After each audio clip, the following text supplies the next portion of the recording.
तो हम लोगों ने पहले के वीडियो में देखा natural numbers, LCM and HCF. अब हम ये देखते हैं यूनिटरी मेथड। यूनिटरी मेथड क्या होता है? होता क्या है कि कई बार पूछा जाता है कि बताइए 1 kg पोटैटो कॉस्ट्स ₹30। ठीक है, 1 किलो आलू का दाम अगर 30 रुपये है तो बताइए 5 किलो आलू का दाम कितना होगा। 5 kilogram potato costs how much. अगर बोला गया कि 1 किलो आलू का दाम 30 रुपये है तो 5 किलो आलू का दाम कितना होगा। तो क्या करते हैं, 1 किलो का 30 रुपया, 5 किलो यानी कि क्या हो गया, 5 किलो कैसे लिखते हैं, 1 kg इंटू 5 लिखते हैं।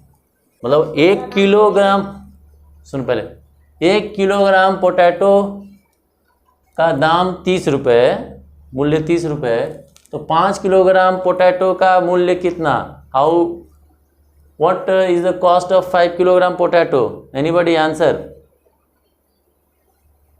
30 multiplied by 5 कितना होगा?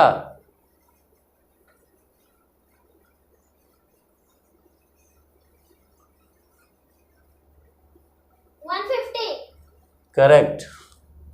So 5 kilogram potato costs ₹150। ठीक है। यूनिटरी मेथड का मतलब हुआ कि अगर आपको दिया गया है यहाँ पर ऐसे कि 5 किलोग्राम पोटैटो ₹150, तो बताइए 25 किलोग्राम पोटैटो कितने का, रुपीज़ कितने का। ठीक है, तो आप क्या करते हैं, पहले 5 किलोग्राम पोटैटो का तो लिख लिए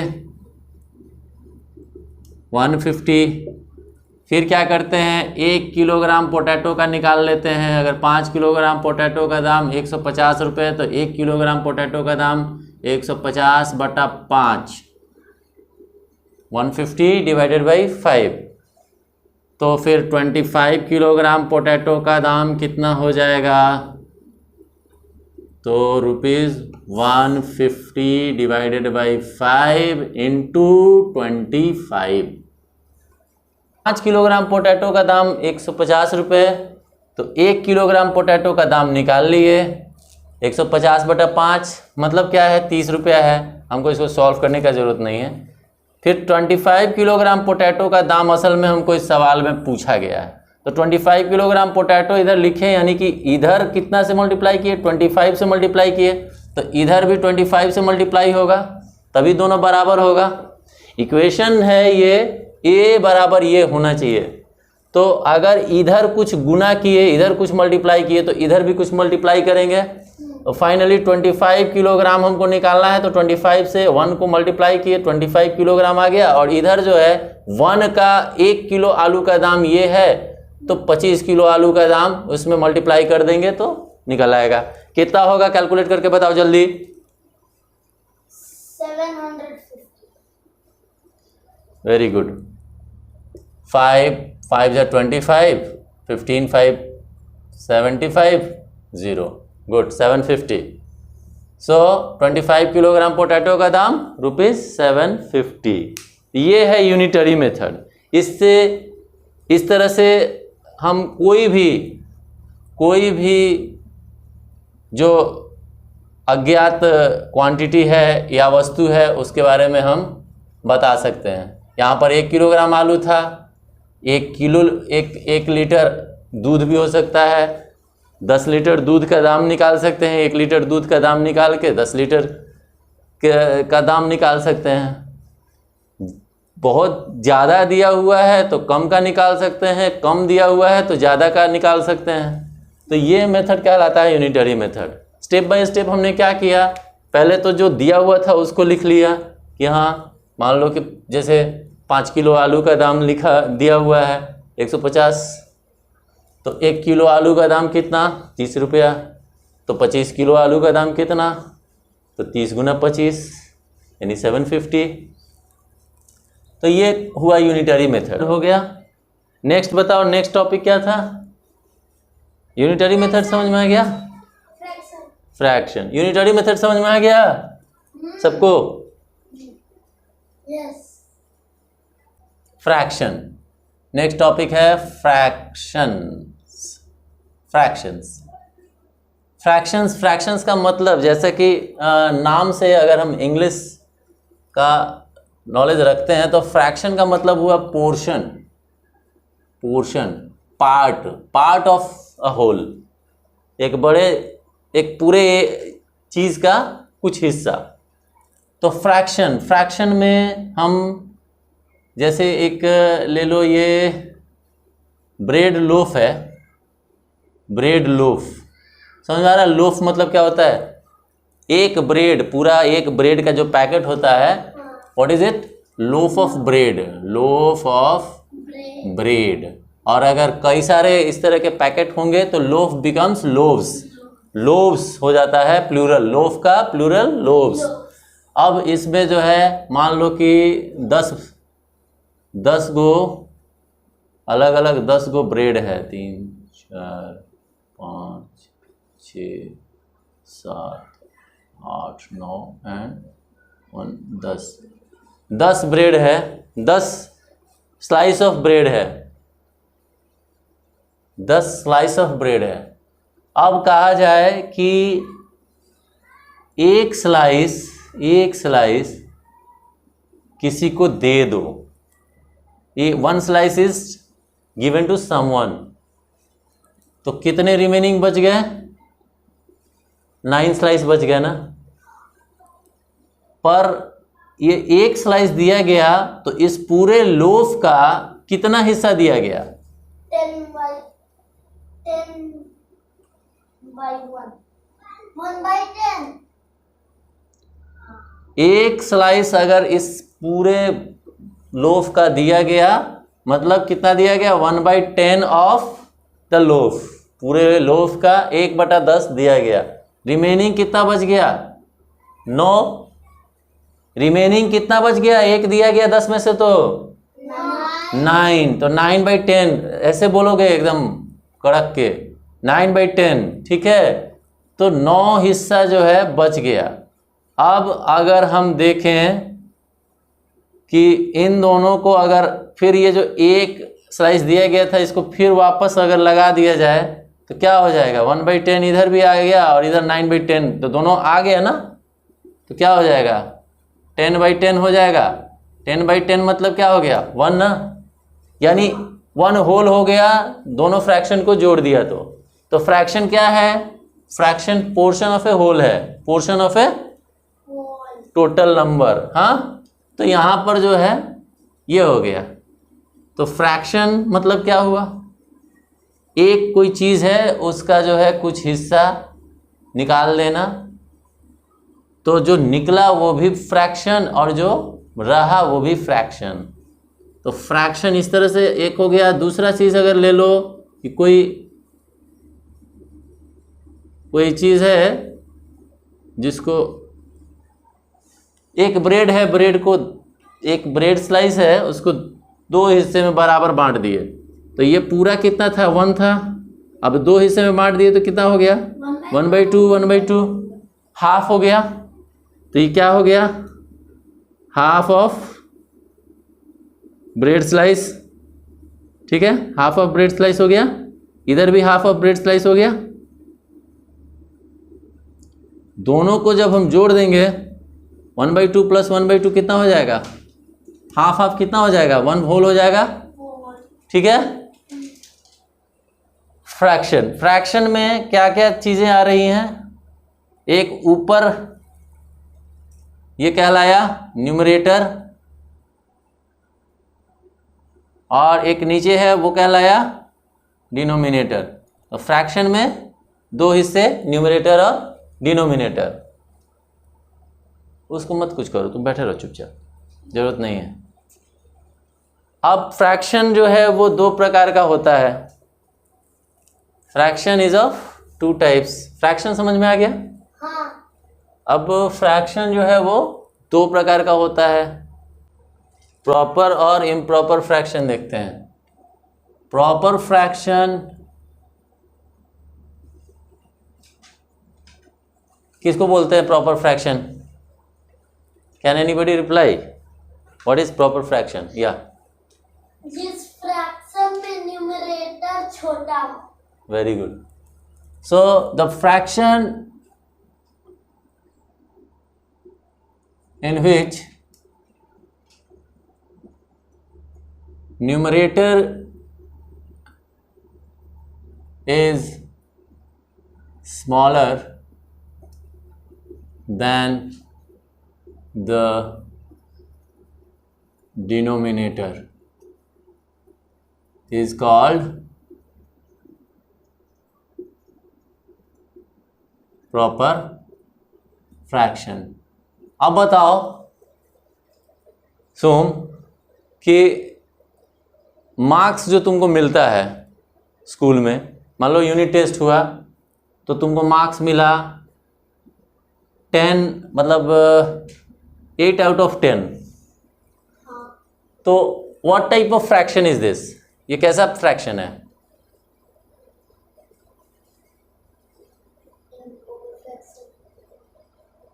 तुम बोलो।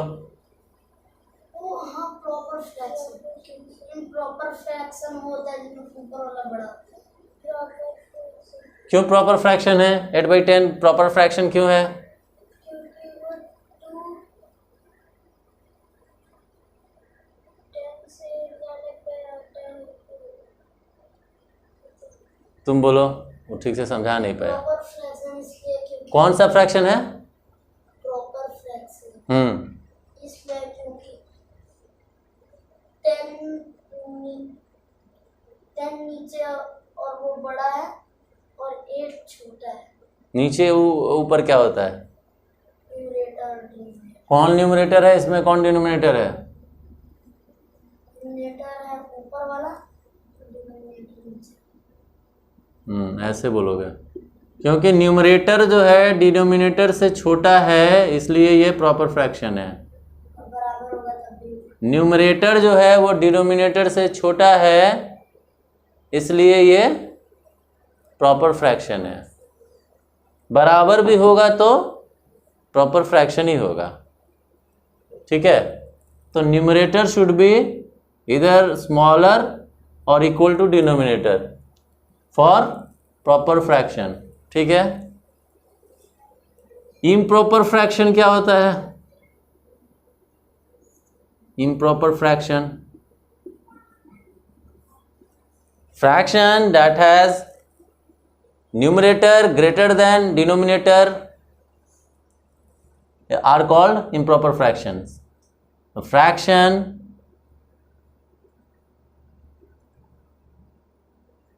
which has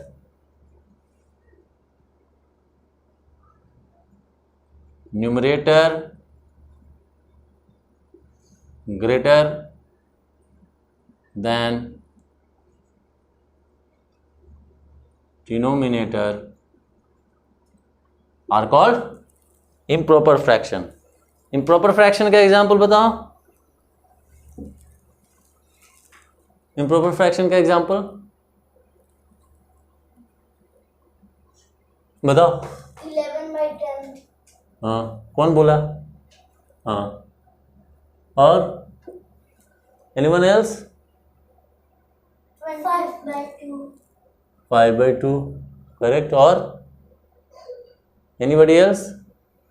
चलो ठीक है, 11/10 और 5/2 और भी बहुत सारे हैं। जो भी जिनमें भी न्यूमरेटर जो है वो डिनोमिनेटर से बड़ा होगा वो सारे इम्प्रॉपर फ्रैक्शन है। इम्प्रॉपर फ्रैक्शन का एक और खासियत है, वो क्या है कि ये प्रॉपर फ्रैक्शन जो है वो ऑलवेज फ्रैक्शन ही रहेगा। ठीक है, या ज़्यादा से ज़्यादा क्या होगा, वो जब उसको जैसे बराबर आ गया, बराबर ऊपर नीचे दोनों ही डिनोमिनेटर और न्यूमरेटर दोनों ही बराबर आ गया, यानी अगर समझो कि वो ब्रेड को ले लो ब्रेड में 10 स्लाइसेस थे, 10 के 10 किसी को दे दिया गया, तो क्या बोलेंगे? 10 आउट ऑफ 10 दे दिया गया ना, मार्क्स फुल आ गया, 30 आउट ऑफ 30, मतलब क्या आया? पूरा मार्क्स आ गया, फुल मार्क्स आ गया। तो उस केस में वो क्या हो जाता है? वो 1 के बराबर हो जाता है। 30 आउट ऑफ 30 को हम क्या बोलते हैं? होल हो गया ना, 1। तो इस केस में ये एक होल नंबर बन जाता है, ठीक है। लेकिन बाकी प्रॉपर फ्रैक्शन जो है वो फ्रैक्शन में ही रहता है। ये भी तो फ्रैक्शन ही है ना, 1 को 1/1 भी तो लिख सकते हैं, ये भी तो फ्रैक्शन ही है। तो ये फ्रैक्शन में ही रह जाता है। लेकिन ये जो है इम्प्रॉपर फ्रैक्शन, ये मिक्स्ड फ्रैक्शन बनाता है। कैसा बनाता है? Mixed fraction. अब ये मिक्स्ड फ्रैक्शन क्या है? Has anybody any idea about it? Mixed fraction, what is mixed fraction? Shreya, can you explain? Number in which a whole number and a fraction are there. Very good. So mixed fraction is, it is a type of number in which it is a combined number in which one portion is a whole number, another is fraction. Like अब इसी को ले लेते हैं 11/10। 11/10 को हम कैसे लिख सकते हैं? पहले तो हम 10 को 10 डिविजर है, 11 डिविडेंड है। Dividend divisor you know, dividend divisor पता है? इसमें ये जो है वो डिविडेंड है और ये डिविजर है। मतलब यहाँ से कोरिलेट कर सकते हो, ये न्यूमरेटर जो है वो डिविडेंड होता है, डिनोमिनेटर डिविजर होता है। ठीक है, ठीक है। तो 11/10 है तो डिविडेंड हो गया 11, डिविजर हो गया 10। तो डिविडेंड को हम कहाँ रखते हैं? यहाँ रखते हैं, ठीक है। और डिविजर को इधर रखते हैं। डिवीजन करते समय क्या रखते हैं? 10, 11 ऐसे रखते हैं ना। डिवीजन मालूम है ना? डिवीजन भाग देना मालूम है ना? हाँ, तो यहाँ पर क्या हुआ? 10 डिविजर हो गया और 11 डिविडेंड हो गया। अब क्या करते हैं? 10 1 जा 10, क्या बचा? रिमाइंडर 1 बचा। इसको हम क्या लिखते हैं? बोलो, 1/10 ये लिखते हैं ना। अब देखो 1 क्वेसेंट है और 1 रिमाइंडर भी बच गया और डिविजर नीचे आ गया। 1/10। तो हम 11/10 को हम क्या लिख सकते हैं? 1/10। तो ये क्या हुआ? 1 होल है और 1/10 मिक्स्ड है, मतलब फ्रैक्शन है। 1 होल है और 1/10 फ्रैक्शन है, तो इसको क्या बोलेंगे? Mixed fraction. तो 11/10 को हम मिक्स्ड फ्रैक्शन में भी लिख सकते हैं। ये केवल इम्प्रॉपर फ्रैक्शन में ही ये प्रॉपर्टी है कि वो मिक्स्ड फ्रैक्शन में लिखा जा सकता है। समझ गए? प्रॉपर में नहीं लिखा जा सकता है, इम्प्रॉपर में केवल लिखा जा सकता है। 1/10 ये मिक्स्ड फ्रैक्शन हो गया। दूसरा है तुम्हारा, दूसरा एग्जांपल था 5/2। 5/2 इसको भी मिक्स्ड फ्रैक्शन में लिखा जा सकता है। 2 है, 2 नीचे है डिविजर और डिविडेंड 5, 2 2 जा 4, माइनस किया 1 नीचे आ गया, तो क्या हो गया? 2 1/2।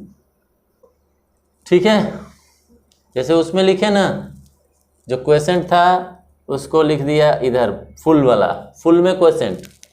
उसके बाद 1 रिमाइंडर था इसमें, और यहाँ पर ये कितना था? डिविजर 10 था। यहाँ पर डिविजर क्या है? यहाँ पर डिविजर क्या है? तो यहाँ पर 5/2 को ले रहे हैं, इसमें 2 जो है वो डिविजर है, 5 डिविडेंड है। 5/2 को हम 2 जो है यहाँ पर डिविजर हो गया, 5 डिविडेंड हो गया, 2 2 जा 4 किया, 1 रिमाइंडर बचा, 1 ऊपर लिख दिए और 2 जो है डिविजर है, तो क्या हो गया? 2 1/2। 2 1/2 क्या है? 2 होल हो गया, 1/2 फ्रैक्शन हो गया। तो कौन सा क्या कहलाया number? Mixed fraction. Very good, ठीक है। तो फ्रैक्शन में क्या क्या देख लिया हम लोगों ने? प्रॉपर फ्रैक्शन देख लिया, मिक्स्ड फ्रैक्शन देख लिया, मतलब प्रॉपर फ्रैक्शन देख लिया, इम्प्रॉपर फ्रैक्शन देख लिया, मिक्स्ड फ्रैक्शन देख लिया। ठीक है, अब इसमें हम लोग क्या करेंगे? ऑर्डर ऑफ फ्रैक्शन देखेंगे, कौन बड़ा कौन छोटा। दो फ्रैक्शन को कंपेयर अगर करना है तो कैसे होगा, कैसे पता चलेगा कि कौन बड़ा कौन छोटा? तो वहां पर आएगा एक और फ्रैक्शन का प्रकार, लाइक फ्रैक्शन और अनलाइक फ्रैक्शन। अब ये क्या चीज है? यहां पर संख्या एक से अधिक फ्रैक्शन होना चाहिए। वैसे भी कंपेयर जब करना है तो दो आदमी तो चाहिए ही ना, एटलीस्ट दो तरह के लोग होंगे तभी तो उनके बीच कंपैरिजन होगा, या दो तरह की क्वांटिटी होगी तभी तो उसके बीच कंपैरिजन होगा। जब भी कंपैरिजन आता है तो दो या दो से अधिक में होता है ना। अकेला आदमी का कंपैरिजन कैसे अकेले आदमी से होगा? नहीं हो सकता ना। तो अब आते हैं हम लाइक एंड अनलाइक फ्रैक्शंस। अब ये क्या है? मान लो दिया हुआ है 1/2, 4/2, 3/2, 8/2 ऐसे दिया हुआ है। ठीक है, तो ये किस तरह का फ्रैक्शन हुआ? Like fraction. कौन बोला? हाँ, ओके, तो लाइक फ्रैक्शन क्यों है ये? क्योंकि इसका डिनोमिनेटर सबका सेम है। ठीक है, तो लाइक फ्रैक्शंस कैसे फ्रैक्शंस हो गए? जिनके डिनोमिनेटर सब सेम। हाँ, like fractions are fractions which have denominators similar, which have same denominators। इनके सारे के डिनोमिनेटर्स 2, 2, 2 हैं, तो ये लाइक फ्रैक्शन हो गया। अगर ये सब अलग अलग होते तो अनलाइक फ्रैक्शन हो जाता। मान लो यहाँ पर केस इस तरह से 1/2, 4/3, 3/2 एंड 8/3। तो ये पूरे के पूरे चारों लाइक फ्रैक्शंस तो नहीं है, पूरे चारों लाइक फ्रैक्शंस नहीं है, लेकिन इसमें दो पेयर ऑफ लाइक फ्रैक्शंस हैं। 1/2, 3/2 एक पेयर हो गया लाइक फ्रैक्शन का, और 4/3 और 8/3 एक लाइक फ्रैक्शंस का first pair, and this one is second pair. ठीक है, तो लाइक फ्रैक्शंस के दो पेयर तो बन गए, लेकिन ओवरऑल ये चारों जो है वो लाइक फ्रैक्शंस नहीं है। ठीक है, अब लाइक फ्रैक्शन समझ में आ गया। जिनके डिनोमिनेटर्स सेम होते हैं वो लाइक फ्रैक्शंस। अनलाइक फ्रैक्शंस क्या होता है? डिविडेंड अलग अलग जिनके होते हैं वो अनलाइक फ्रैक्शंस होते हैं। ठीक है, तो ये चारों आपस में जो है लाइक फ्रैक्शंस नहीं है, लेकिन दो सेट जो है वो एक लाइक फ्रैक्शन, एक सेट, और ये दूसरा सेट लाइक फ्रैक्शन।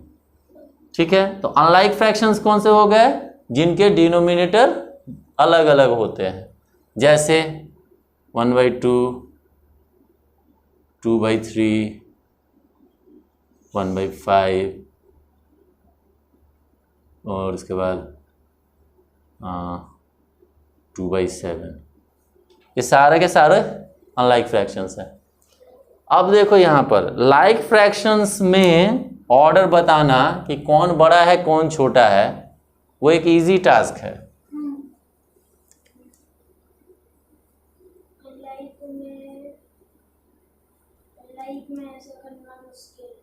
हाँ, लाइक फ्रैक्शंस में ऑर्डर बताना आसान है। कैसे आसान है देख लो। 1/2 है, 4/2 है, 3/2 है, 5/2 है, 6/2 है। इनमें सबसे छोटा कौन है? 1/2। Very simple. क्यों? क्योंकि दो में से एक हिस्सा निकाल रहे हैं, आधा।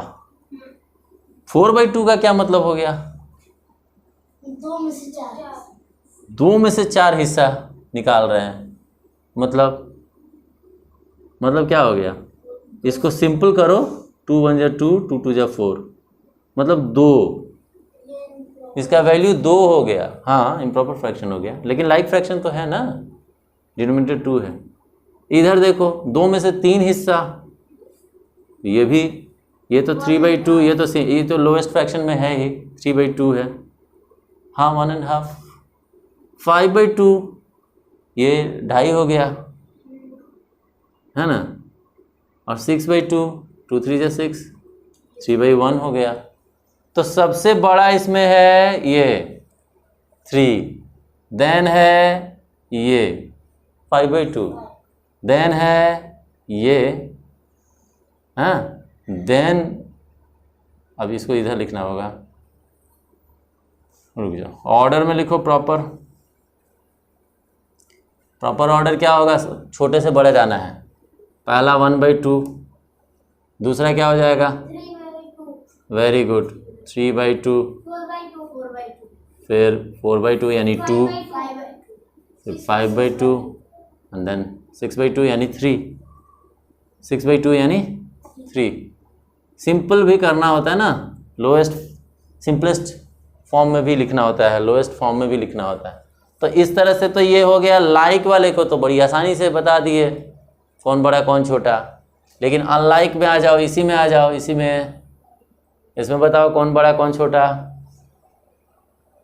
इसमें सबसे 1/2, सबसे 2/3, नहीं 1/2, सबसे छोटा से बड़ा में जाओ, मतलब arrange it in ascending order.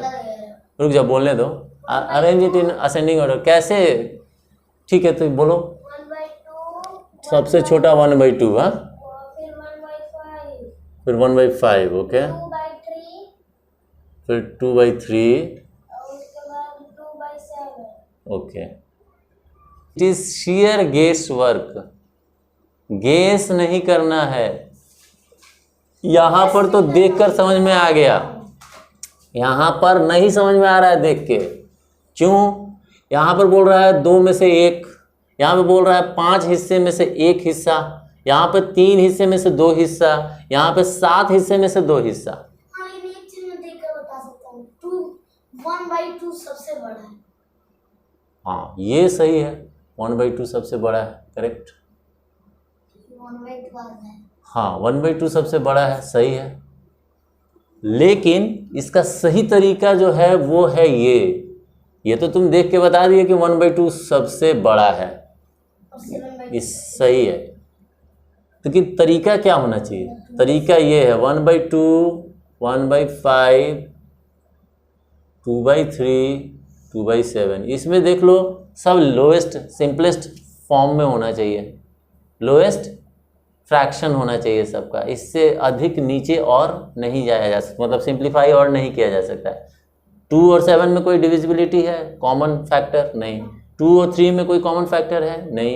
1/5 में भी कोई कॉमन फैक्टर नहीं है, 1 छोड़ के, 1 से करना ना करना बराबर।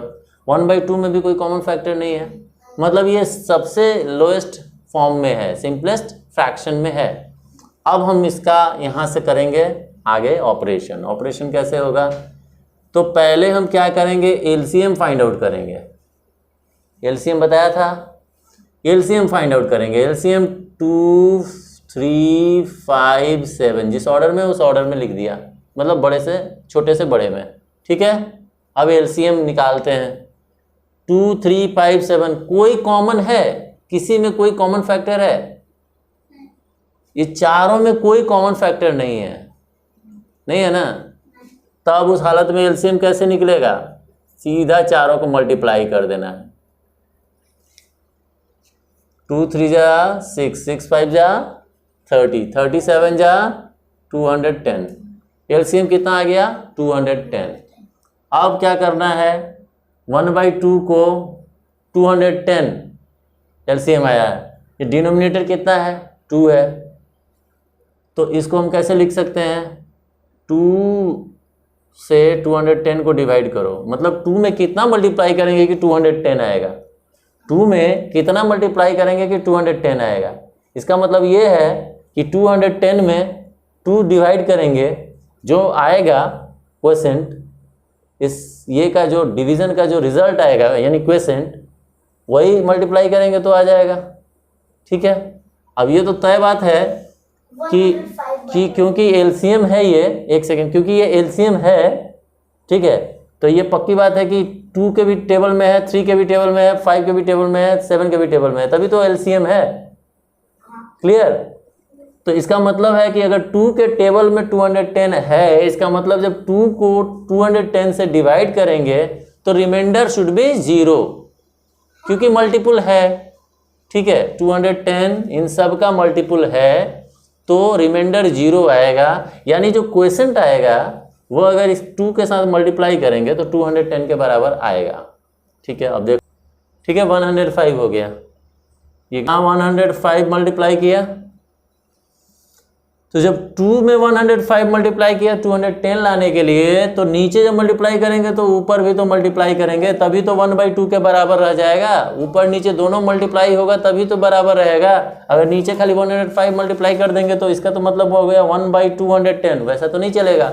हमको अगर नीचे मल्टीप्लाई करेंगे तो ऊपर भी मल्टीप्लाई करेंगे ताकि 1/2 के बराबर रहे। कहने का मतलब क्या है, 105 को 105 से डिवाइड करेंगे तो 1 आएगा ना। 105 चीज़ को 105 लोगों के बीच बांटना है तो हर को एक ही ना मिलेगा, तो यहाँ 1 आ गया। 1 आने का मतलब 1/2 के बराबर ही रहा। ये देखना क्या है, हमको बस इस एलसीएम के बराबर डिनोमिनेटर को ले आना है। उसके लिए हमने 105 मल्टीप्लाई किया ऊपर नीचे।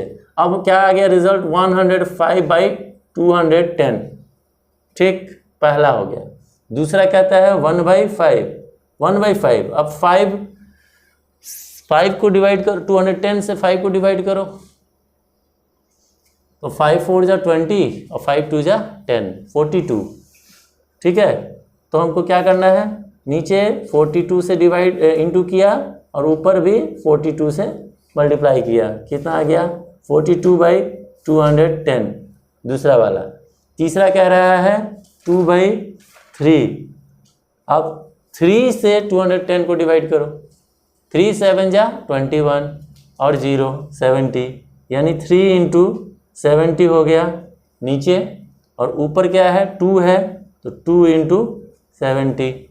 ठीक है, कितना आ गया 140/210। ठीक है, अब लास्ट बच गया 2/7, यहाँ लिख देते हैं 2/7। हाँ, इसमें क्या करना है, 7 से 210 को डिवाइड करो, 30 आएगा, यानी कि 7 × 30 210। अब नीचे 210 तो ऊपर भी 30 से मल्टीप्लाई, कितना आ गया 60/210।